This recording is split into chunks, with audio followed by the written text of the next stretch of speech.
Hello friends, welcome to even education YouTube channel. Friends, आज हम उपस्थित हैं आपके लिए लेकर एक और important online GK question test series. ये क्वेश्चन टेस्ट सीरीज काफ़ी इम्पोर्टेंट होने वाली है आपकी परीक्षा की दृष्टि से। इस क्वेश्चन टेस्ट सीरीज की कुछ गाइडलाइंस हैं, जैसे प्रत्येक क्वेश्चन 15 सेकंड का होगा। प्रथम 10 सेकंड रीडिंग एंड सॉल्विंग के लिए दिए जाएंगे और लास्ट 5 सेकंड आंसर चेकिंग के होंगे। तो पूरी वीडियो बड़े ध्यान से देखिएगा। चलिए फ्रेंड्स, अगले 10 सेकंड में टेस्ट स्टार्ट हो जाएगा। उससे पहले अगर आपने हमारा चैनल सब्सक्राइब नहीं किया है तो इसी तरह की मोस्ट इम्पोर्टेंट वीडियो देखने के लिए चैनल को सब्सक्राइब करें एंड वीडियो को लाइक और शेयर ज़रूर करें। टेस्ट का पहला क्वेश्चन, निम्नलिखित में से किन मामलों में पूर्ण आंतरिक परावर्तन हो सकता है? जब आपतन कोण क्रांतिक कोण से अधिक हो, जब प्रकाश प्रवेश करे। फ्रेंड्स, आपकी स्क्रीन पर 4 ऑप्शन हैं। चारों ऑप्शनों में से अपना राइट आंसर चुनकर आप हमें कमेंट बॉक्स में अपना आंसर कर सकते हैं। आंसर करने के लिए आप क्वेश्चन नंबर और ऑप्शन का प्रयोग कर सकते हैं। प्रत्येक क्वेश्चन के लिए 10 सेकंड का समय दिया जाएगा। समय समाप्त होने के बाद हम प्रत्येक क्वेश्चन को डिटेल में डिस्कस करेंगे। चलिए फ्रेंड्स, आपका समय शुरू होता है अब से।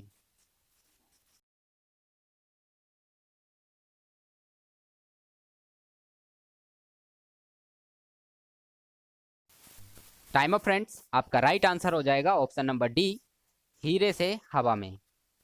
चलिए फ्रेंड्स, इस क्वेश्चन को डिटेल में जान लेते हैं। जब प्रकाश सघन माध्यम से विरल माध्यम में प्रवेश करता है तो अपवर्तित किरण अभिलंब से दूर हट जाती है। जैसे आपतन कोण का मान बढ़ता जाता है, अपवर्तित किरण अभिलंब से दूर हटती जाती है। एक स्थिति ऐसी आती है जब आपतन कोण के लिए अपवर्तन कोण का मान 90 डिग्री हो जाता है। ऐसी स्थिति में अपवर्तित कोण का मान 90 हो, वह आपतन कोण क्रांतिक कोण कहलाता है। इस क्वेश्चन से इतनी महत्वपूर्ण जानकारी हमें मिलती है जो परीक्षा की दृष्टि से काफी इंपॉर्टेंट है फ्रेंड्स। चलिए फ्रेंड्स, क्वेश्चन नंबर नेक्स्ट। सूरज की रोशनी को उसके संगठन रंगों में कौन विभाजित कर सकता है? आपका समय शुरू होता है अब से।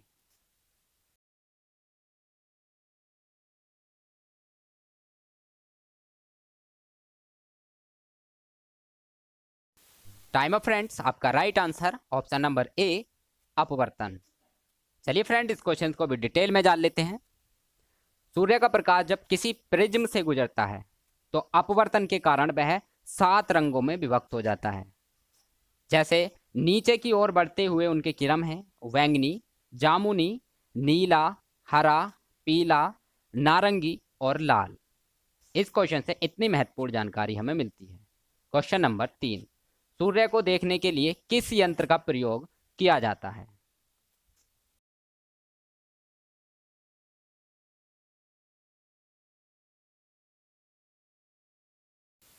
टाइम अप फ्रेंड्स, आपका राइट आंसर हो जाएगा ऑप्शन नंबर सी, हेलियोस्कोप। चलिए फ्रेंड्स, इस क्वेश्चन की महत्वपूर्ण जानकारी जान लेते हैं। सूर्य को देखने के लिए हेलियोस्कोप का प्रयोग किया जाता है।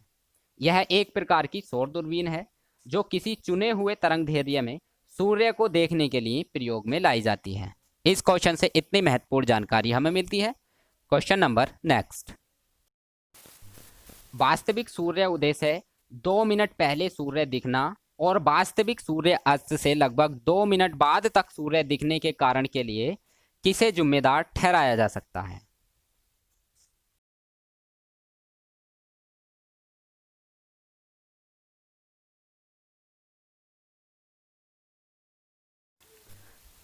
टाइम अप फ्रेंड्स, आपका राइट आंसर हो जाएगा ऑप्शन नंबर डी, वायुमंडलीय अपवर्तन।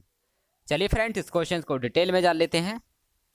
सूर्य उदय के समय सूर्य क्षैतिज के नीचे होता है तब भी वह दिखाई देता है, एवं सूर्य अस्त के समय सूर्य क्षैतिज के नीचे चला जाता है, अर्थात वह वास्तव में अस्त हो गया होता है, तब भी वह दिखाई देता है।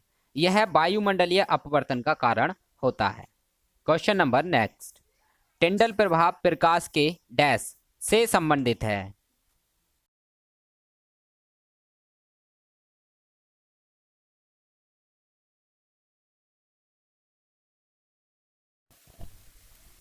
टाइम ऑफ फ्रेंड्स, आपका राइट आंसर हो जाएगा option number B, प्रकीर्णन।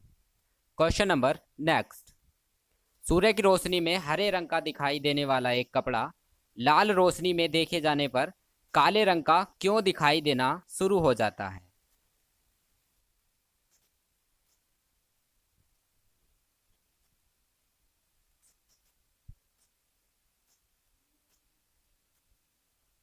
Time up friends, आपका राइट आंसर ऑप्शन नंबर ए। चलिए फ्रेंड्स, इस क्वेश्चन को डिटेल में जान लेते हैं। सूर्य के प्रकाश में यदि हरे रंग के कपड़े को लाल रोशनी में देखा जाए तो वह काला दिखने लगता है, क्योंकि कपड़ा उस रंग के प्रकाश को परावर्तित कर देता है तथा शेष रंग को पूर्णतः अवशोषित कर लेता है। इस क्वेश्चन से इतनी महत्वपूर्ण जानकारी हमें मिलती है। क्वेश्चन नंबर 7, निम्नलिखित में से क्या तरंग की विशेषता नहीं है?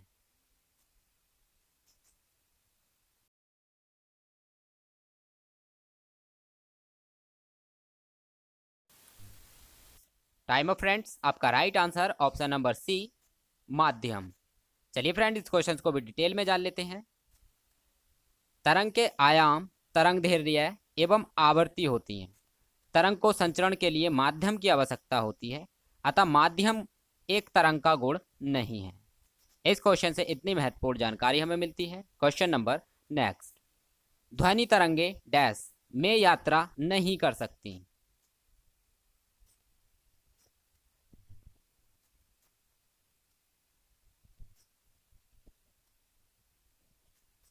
टाइम अप फ्रेंड्स, आपका राइट आंसर हो जाएगा ऑप्शन नंबर सी, खाली स्थान।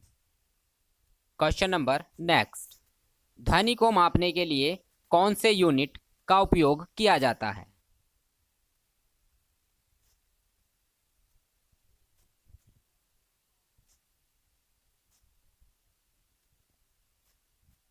टाइम अप फ्रेंड्स, आपका right answer option number A, decibel. Question number next, sonar का पूरा नाम क्या है?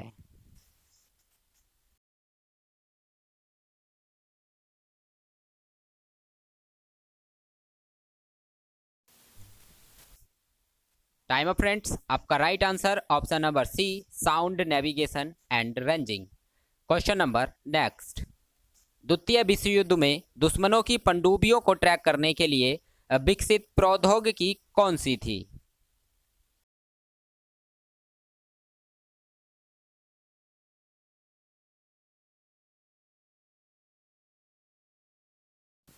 टाइम ऑफ फ्रेंड्स, आपका राइट आंसर हो जाएगा ऑप्शन नंबर बी, सोनार। चलिए फ्रेंड, इस क्वेश्चन को डिटेल में जान लेते हैं। सोनार शब्द साउंड नेविगेशन एंड रेंजिंग से बना है। सोनार एक ऐसी युक्ति है जिससे जल में स्थित पिंडों की दूरी, दिशा, चाल, पराध्वनि का उपयोग करके किया जाता है। सोनार में एक प्रेषित तथा संपूरक होता है और इसको नाव या जहाज में लगाया जाता है। इस विधि का उपयोग समुद्र की गहराई, जल के अंदर स्थित चट्टानें, हिमशैल, डूबे हुए जहाज, पनडुब्बियों आदि की जानकारी प्राप्त करने के लिए किया जाता है। इस क्वेश्चन से इतनी महत्वपूर्ण जानकारी हमें मिलती है जो परीक्षा की दृष्टि से काफी इंपॉर्टेंट है। क्वेश्चन नंबर नेक्स्ट, शब्द रडार किससे उत्पन्न हुआ है?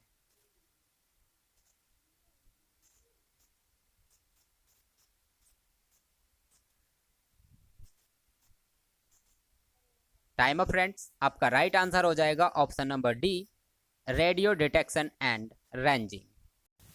चलिए फ्रेंड, इस क्वेश्चन को डिटेल में जान लेते हैं। Radar radio detection and ranging का संक्षिप्त रूप है। रडार सूक्ष्म तरंगों का उपयोग करके दुश्मनों के जलयानों, वायुयानों का पता लगाता है। एक घूमते हुए एरियल द्वारा तरंगे प्रेषित की जाती हैं और वे वायुयान, जलयान आदि लक्ष्य से परावर्तित होकर रडार पर लौट आती हैं। प्रेषित और अभिग्राहित तरंगों के समायांतर को ज्ञात करके जलयान की दूरी को ज्ञात किया जा सकता है। तरंगे जिस क्षेत्र को स्कैन करती हैं उसका चित्र रडार के पर्दे पर आ जाता है। इस क्वेश्चन से इतनी महत्वपूर्ण जानकारी हमें मिलती है। क्वेश्चन नंबर 13, इंफ्रारेड किरणें क्या है?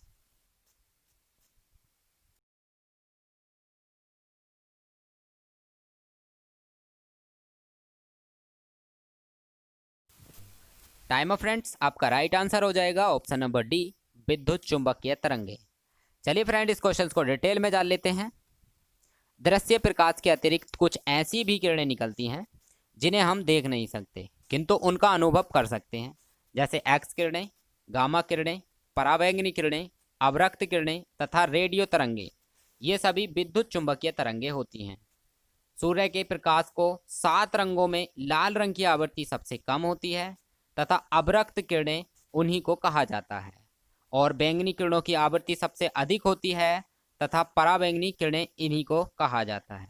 ये दोनों ही प्रकार की किरणें हमें दिखाई नहीं देती। इस क्वेश्चन से इतनी महत्वपूर्ण जानकारी हमें मिलती है। क्वेश्चन नंबर 14, निम्नलिखित में से किस प्रकार की किरणें पृथ्वी के वायुमंडल में प्रवेश नहीं करती?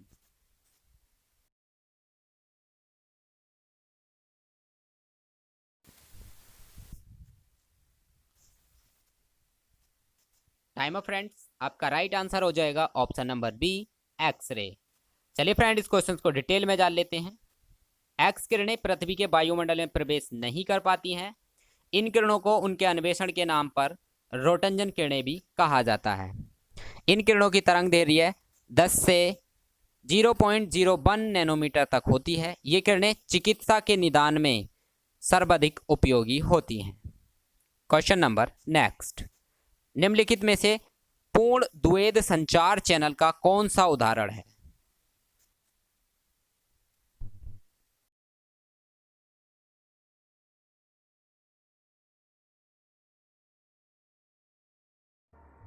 टाइम ऑफ फ्रेंड्स, आपका राइट आंसर हो जाएगा ऑप्शन नंबर डी, टेलीफोन की बातचीत। Question number next, walkie talkie किस संचार चैनल का एक उदाहरण है?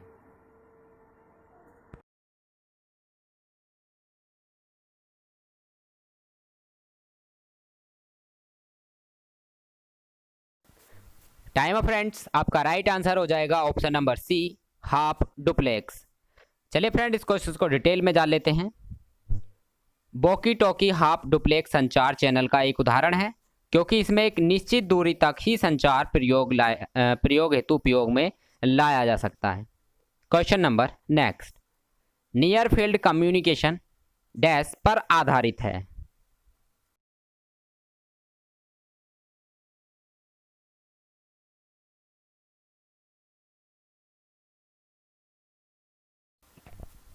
टाइम ऑफ फ्रेंड्स, आपका राइट आंसर हो जाएगा ऑप्शन नंबर ए, कम दूरी के उच्च आवृत्ति वायरलेस संचार पर। चलिए फ्रेंड, इस क्वेश्चन को डिटेल में जान लेते हैं। नियर फील्ड कम्युनिकेशन यानी NFC निकट क्षेत्र का एक मात्रक है, जिसकी मदद से स्मार्टफोन एवं अन्य उपकरणों को एक दूसरे से स्पर्श कराकर करीब लाकर रेडियो संचार स्थापित किया जाता है। इस क्वेश्चन से इतनी महत्वपूर्ण जानकारी हमें मिलती है। क्वेश्चन नंबर 18, निम्नलिखित में से कौन सा विद्युत का एक सुचालक नहीं है?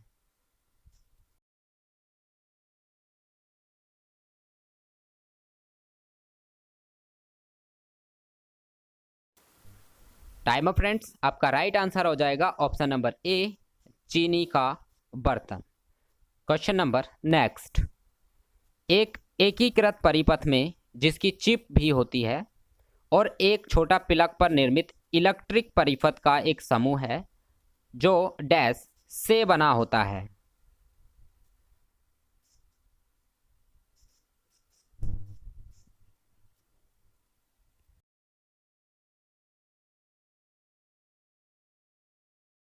टाइम ऑफ फ्रेंड्स, आपका right answer option number B, silicon. चलिए फ्रेंड, इस क्वेश्चन को डिटेल में जान लेते हैं। सिलिकॉन एक रासायनिक तत्व है। यह पृथ्वी पर ऑक्सीजन के बाद सबसे अधिक मात्रा में पाया जाता है। सिलिकॉन के यौगिक अयस्क, साबुन, शीशे एवं कंप्यूटर चिप में इस्तेमाल किया जाता है। सिलिकॉन की खोज स्वीडन के रसायन शास्त्री जॉन जॉक वर्जीलियस ने की थी। सिलिकॉन को आवर्त सारणी में 14वें स्थान पर रखा गया है। इस क्वेश्चन से इतनी महत्वपूर्ण जानकारी हमें मिलती है। क्वेश्चन नंबर नेक्स्ट, किस विद्युत सर्किट में दो बिंदुओं के माध्य एक आवेश के स्थानांतरण द्वारा किया गया कार्य क्या कहलाता है?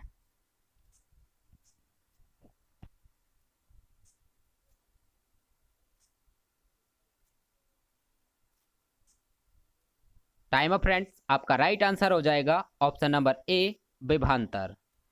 चलिए फ्रेंड, इस क्वेश्चन को डिटेल में जान लेते हैं।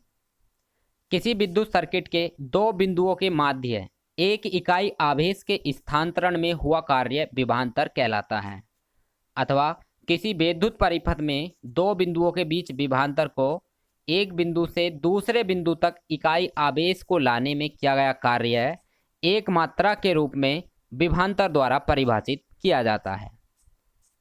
Congratulation friend, test has completed. दोस्तों, अगर ये वीडियो आपको पसंद आई हो, आपके लिए यूजफुल हो, तो इस वीडियो को लाइक करें, शेयर करें और चैनल को सब्सक्राइब करना ना भूलें। इसी तरह की मोस्ट इम्पोर्टेंट वीडियो देखते रहिए। हम मिलते हैं अगली वीडियो में। Best of luck.